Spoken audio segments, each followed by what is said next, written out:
नमस्कार, मैं हूं आपके साथ मयंक। तो देखिए, जिनेवा में ईरान और अमेरिका के बीच तीसरे दौर की परमाणु डील को लेकर बातचीत शुरू हो गई है।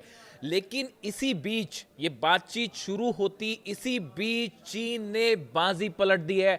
चीन ने एक ऐसा ऐलान कर दिया है जो अमेरिका के लिए अब तक का सबसे बड़ा झटका माना जा रहा है। चीन की तरफ से ऐलान किया गया है कि अगर ईरान पर हमला हुआ तो चीन अमेरिका को सप्लाई होने वाला रेयर अर्थ मटेरियल या जिसे रेयर अर्थ मिनरल कहते हैं उसका निर्यात पूरी तरह से रोक देगा। बेहद बड़ा ऐलान माना जा रहा है। ये रेयर अर्थ मटेरियल क्या है इसको समझना होगा, और ये ऐसा ऐलान माना जा रहा है जो ठीक इस बातचीत के शुरू होने के पहले किया गया। अमेरिका को एक बड़ा संदेश दिया है चीन ने। अब इसके मायने समझिए क्या है, और ये अब तक का सबसे बड़ा ऐलान क्यों माना जा रहा है। कई एक्सपर्ट ये कह रहे हैं कि चीन की तरफ से जो मिसाइल्स आई ईरान, और चीन ने जो हथियार पहुंचाए मदद के लिए ईरान को, ये उससे भी बड़ी मदद कर दी है ईरान की। कैसे समझिए, देखिए जो रेयर अर्थ मटेरियल है इसका इस्तेमाल क्या होता है।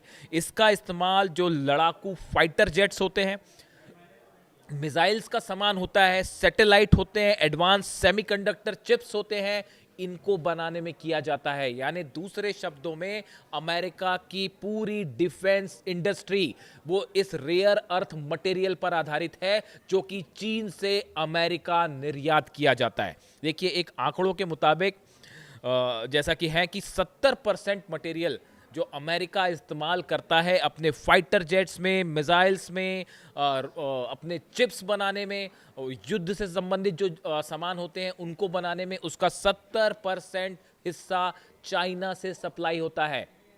चीन की तरफ से कहा गया है अगर ईरान पर हमला हुआ तो ये रेयर अर्थ मटेरियल जो सप्लाई होता है अमेरिका को निर्यात होता है, इसको रोक दिया जाएगा। नतीजा ये होगा, अमेरिका में जो कारखाने हैं हथियार बनाने के, वो 48 घंटे के अंदर वहां प्रोडक्शन रुक सकता है।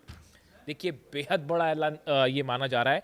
दुनिया के 90% जो रेयर अर्थ मटेरियल्स हैं, मिनरल्स हैं, उसका उत्पादन करने वाला चीन जो है, चीन उसका उत्पादन करता है। और अमेरिका के रक्षा उपकरण, इलेक्ट्रॉनिक व्हीकल्स जो हैं, वो स्मार्टफोन इंडस्ट्री है, वो इसका उपयोग करती है, और ये सबके लिए बहुत बड़ा झटका माना जाएगा।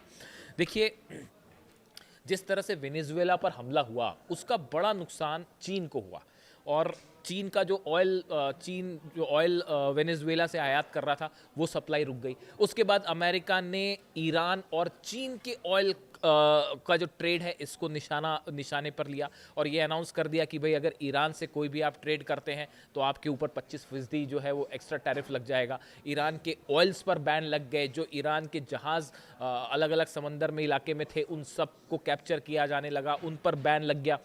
इसका बड़ा नुकसान चीन को ये लग रहा है कि उसके ऑयल व्यापार को बड़ा नुकसान हो सकता है। तो अब चीन ने इसीलिए ईरान के पक्ष में एक बड़ा ऐलान करके इकोनॉमिक जो सैंक्शंस हैं अमेरिका के, एक प्रकार का आर्थिक वार था, उसका जवाब भी आर्थिक वार से ही दिया है, इकोनॉमिक स्तर पर जाके जवाब दिया है। और ये अनाउंसमेंट हुआ है ठीक इस बातचीत चल रही है, जिनेवा में बातचीत हो रही है। स्टीव विटकॉफ मौजूद है, अब्बास अराक्ची साहब मौजूद हैं, जेरेड कुशनर जो है वो मौजूद हैं, और बातचीत चल रही है। और ओमान के जो विदेश मंत्री हैं वो मध्यस्थता कर रहे हैं, उनके जरिए ये बातचीत हो रही है। उसके ठीक पहले चीन का ये अनाउंसमेंट क्यों हुआ।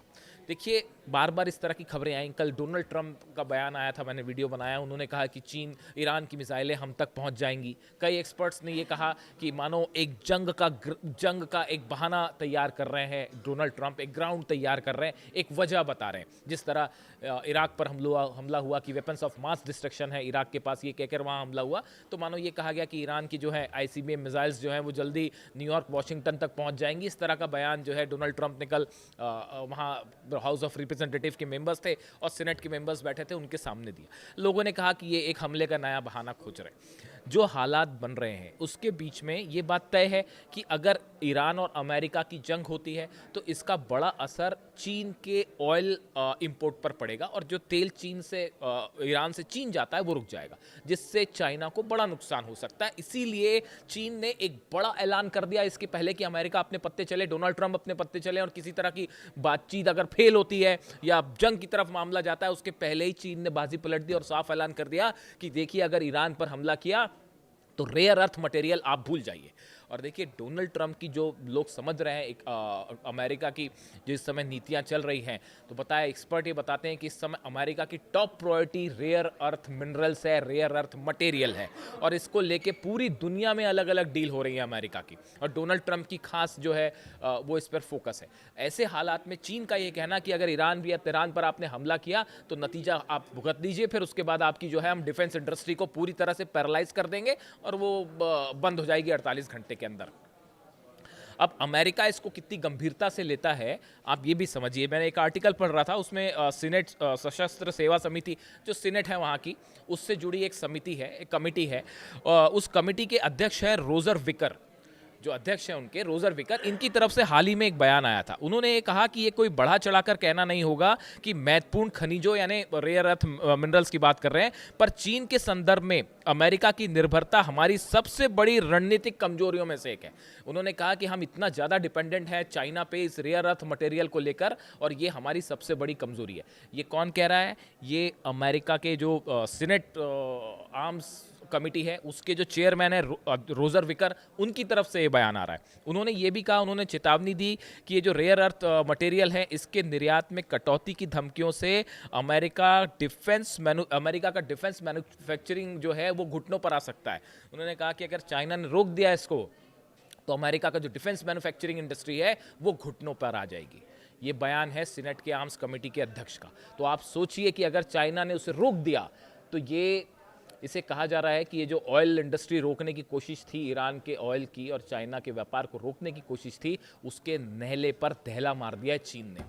और जो लोग इस बात को समझते हैं कि ये कितना महत्वपूर्ण है और ये एक ऐसा फैसला है जिसको ये कहा जा रहा है कि ये बड़ा गेम चेंजर साबित हो सकता है। अगर किसी भी तरह का, और अमेरिका को 10 बार सोचना पड़ेगा ईरान पर हमला करने को लेकर, अगर ईरान पर हमला होता है और चाइना ने फैसला ले लिया रोकने का तो इसका बड़ा खामियाजा अमेरिका को भुगतना पड़ेगा और उसका एक बड़ा नतीजा ये होगा। पहले भी ये आशंकाएं जताई जा रही हैं। उनके जो चीफ हैं उन्होंने ये कहा, आर्मी के जो चीफ ऑफ जॉइंट स्टाफ है डैन केन, उनकी तरफ से बयान आया कि भाई अगर ईरान पर हमला करते हैं और जंग जो है वो लंबी चल गई तो फिर चाइना से अगर कभी काउंटर करना पड़ गया तो हथियारों की कमी हो सकती है। ऐसे में चीन का ये फैसला गेम चेंजर माना जा रहा है। इसी बीच जहाँ तक डील की बात है उसके बारे में कमेंट लीजिए। डील अभी चल रही है, उस बारे में मैं भी कुछ नहीं कहना चाहता। वेट करिए कुछ घंटे की क्या रिप्लाई आता है, उससे क्या निकल के आता है उसको देखना होगा, समझना होगा। लेकिन एक बड़ा इंटरेस्टिंग बयान है जो कि स्टीव विटकॉफ की तरफ आया, इसकी तरफ से आया। उन्होंने इस बातचीत की शुरू होने के पहले कहा एक इंटरव्यू में कि अमेरिका एक ऐसी डील करना चाहता है जो नो सनसेट पॉइंट हो। अब ये नो सनसेट पॉइंट क्या होता है? नो सनसेट पॉइंट ये होता है कि हम एक ऐसा समझौता करना चाहते हैं जिसकी कोई एक्सपायरी डेट ही ना हो, यानी एक बार समझौता कर लिया तो वो हमेशा के लिए हो गया। जबकि ईरान ऐसे किसी मुद्दे को स्वीकार करने के लिए तैयार नहीं है।